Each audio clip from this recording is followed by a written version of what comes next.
Tuesday, June 24, Belshazzar's Feast. After the city of Nineveh had been humbled, 612 BC, by a coalition army that included both Medes and Babylonians, led by Nebuchadnezzar's father, the city of Babylon experienced a revival, the likes of which the city had not seen since the days of Hammurabi, their great lawgiver. Under Nebuchadnezzar, who was now free from the problem of Assyrian raids, the city of Babylon grew in wealth and influence to the point where the neighbouring nations had little choice but to grudgingly acknowledge her dominance. She was queen of the world, and nations who wished to prosper declared their loyalty to her. Meanwhile, as far as we can tell, Nebuchadnezzar died as a believer, professing that Daniel's God was indeed the rightful ruler of all nations. Daniel chapter 4, verses 34 to 37. And that passage reads, "And at the end of the time, I, Nebuchadnezzar, lifted my eyes to heaven, and my understanding returned to me, and I blessed the Most High, and praised and honoured him who lives forever. For his dominion is an everlasting dominion, and his kingdom is from generation to generation. All the inhabitants of the earth are reputed as nothing. He does according to his will in the army of heaven, and among the inhabitants of the earth. No one can restrain his hand, or say to him, 'What have you done?' At the same time my reason returned to me, and for the glory of my kingdom my honour and splendour returned to me. My counsellors and nobles resorted to me. I was restored to my kingdom, and excellent majesty was added to me. Now I, Nebuchadnezzar, praise and extol and honour the King of heaven, all of whose works are truth, and his way is justice, and those who walk in pride he is able to put down." The next account that Daniel provides is that of his successor, the vice-regent Belshazzar. Read Daniel chapter 5, verses 1 to 31. Belshazzar the king made a great feast for 1,000 of his lords, and drank wine in the presence of the 1,000.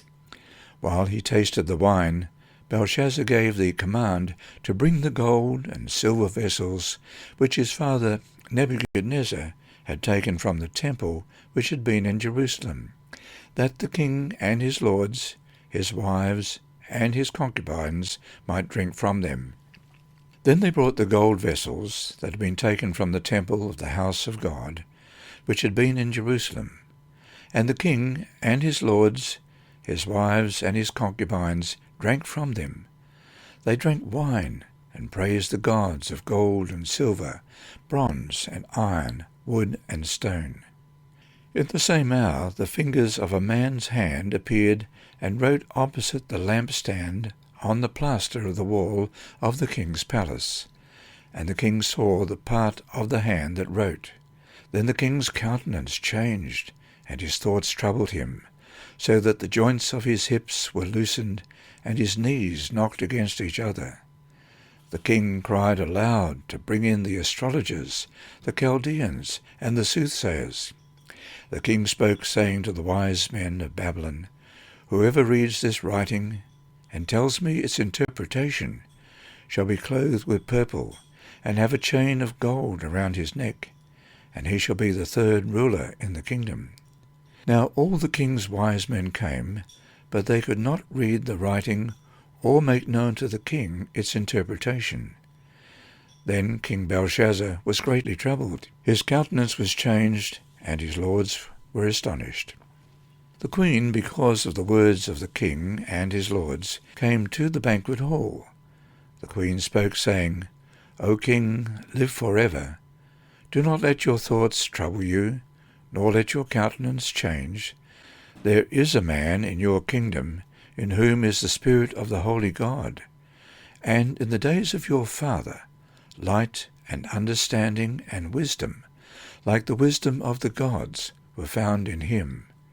And King Nebuchadnezzar, your father the king, made him chief of the magicians, astrologers, Chaldeans, and soothsayers, inasmuch as an excellent spirit, acknowledge, understanding, interpreting dreams, solving riddles, and explaining enigmas were found in this Daniel, whom the king named Belshazzar. Now let Daniel be called, and he will give the interpretation. Then Daniel was brought in before the king. The king spoke and said to Daniel, Are you that Daniel, who was one of the captives from Judah, whom my father the king brought from Judah? I have heard of you, that the Spirit of God is in you, and that light and understanding and excellent wisdom are found in you. Now the wise men, the astrologers, have been brought in before me, that they should read this writing, and make known to me its interpretation, but they could not give me the interpretation of the thing. And I have heard of you, that you can give interpretations and explain enigmas. Now if you can read the writing, and make known to me its interpretation, you shall be clothed with purple, and have a chain of gold around your neck, and shall be the third ruler in the kingdom. Then Daniel answered and said before the king, Let your gifts be for yourself, and give your rewards to another.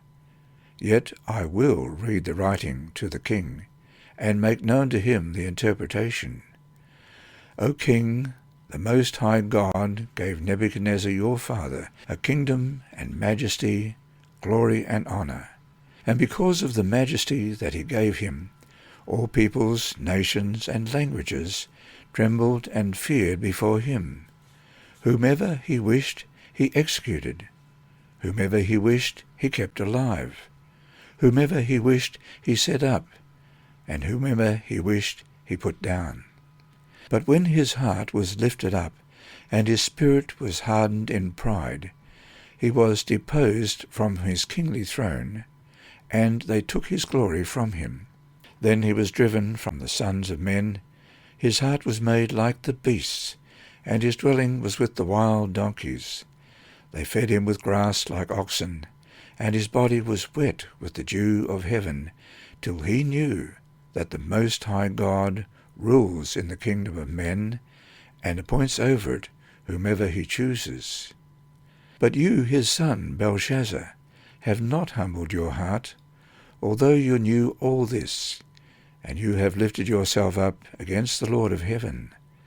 They have brought the vessels of his house before you, and you and your lords, your wives, and your concubines have drunk wine from them, and you have praised the gods of silver and gold, bronze and iron, wood and stone, which do not see or hear or know. And the God who holds your breath in his hand and owns all your ways, you have not glorified. Then the fingers of the hand were sent from him, and this writing was written. And this is the inscription that was written: Mene, Mene, Tekel, Upharsin. This is the interpretation of each word. Mene, God has numbered your kingdom and finished it. Tekel, you have been weighed in the balances and found wanting. Peres, your kingdom has been divided and given to the Medes and Persians. Then Belshazzar gave the command, and they clothed Daniel with purple, and put a chain of gold around his neck, and made a proclamation concerning him, that he should be the third ruler in the kingdom. That very night Belshazzar, king of the Chaldeans, was slain, and Darius the Mede received the kingdom, being about 62 years old. What important spiritual messages can we take from this account? What ultimately tripped up Belshazzar? Perhaps the saddest, most tragic part of this account is found in Daniel 5, verse 22. After recounting to the king the downfall and then the restoration of Nebuchadnezzar, Daniel says to him, But you, his son Belshazzar, have not humbled your heart, although you knew all this. New King James Version. That is, though he had the opportunity to know truth, Though he might have even witnessed firsthand what happened to Nebuchadnezzar, he chose to ignore these events and, instead, embarked on the same course that brought his predecessor so much trouble. As Nebuchadnezzar had done by erecting the golden statue, Belshazzar was openly defying what Daniel's God had predicted. By using the temple vessels in a profane manner, he was likely underscoring the fact that Babylon had conquered the Jews and now possessed their God's religious articles. In other words, they still had supremacy over this God who had predicted their demise. It was indeed an act of total defiance, even though Belshazzar had more than enough evidence, proof, to know better. He had enough head knowledge to know the truth. The problem, instead, was his heart. In the last days, as the final crisis breaks upon the world, people will be given the opportunity to know the truth as well. What determines their choice, as with Belshazzar, will be their hearts.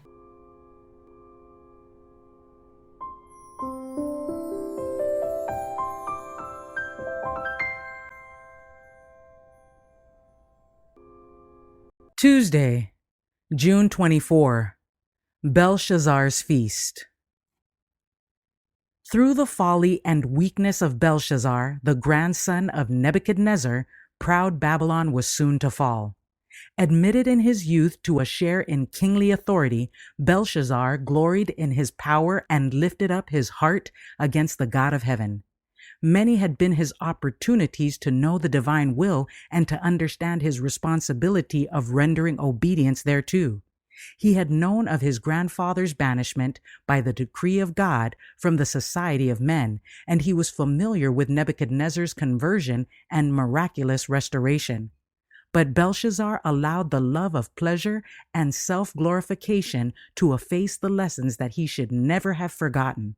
He wasted the opportunities graciously granted him and neglected to use the means within his reach for becoming more fully acquainted with truth. That which Nebuchadnezzar had finally gained at the cost of untold suffering and humiliation, Belshazzar passed by with indifference. Prophets and Kings, page 522. Then the writing on the wall was read and interpreted. Belshazzar heard the irrevocable sentence, God hath numbered thy kingdom and finished it. Thou art weighed in the balances and art found wanting. Thy kingdom is divided and given to the Medes and Persians. Belshazzar was without excuse, for abundant light had been given him to reform his life. He had had opportunity for knowing the truth, but he lost all the benefits of the knowledge by his course of self-indulgence. He did not meet the mind of God as a man or a king, and because of this, the kingdom had been taken from him. He who has power to set up and to tear down gave the kingdom to another. In the history of Nebuchadnezzar and Belshazzar, God speaks to nations of today. We are to take to heart the lessons he sought to teach these rebellious kings. For if Belshazzar had pursued a course in harmony with the instruction given to his grandfather, he would have retained not only his kingdom, but his life. He disregarded the lessons and went on in rebellion against God, committing the very sins for which his grandfather had been reproved and punished. He, too, lifted himself up in pride and exaltation, and the final judgment of God fell upon him and his house. His great sin was that, notwithstanding God had given him light, he refused to walk in the paths of righteousness. Results of refusing to walk in the light, Signs of the Times, July 20, 1891, paragraphs 5 and 6.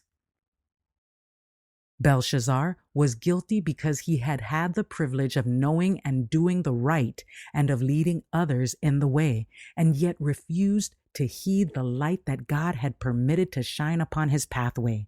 He had every opportunity of becoming acquainted with God and with his truth, but he would not deny himself in order to know and do righteousness. Now, in the midst of his most pronounced idolatry and defiance of God, the bloodless hand writes his doom. Results of refusing to walk in the light, Signs of the Times, July 20, 1891, paragraph 2.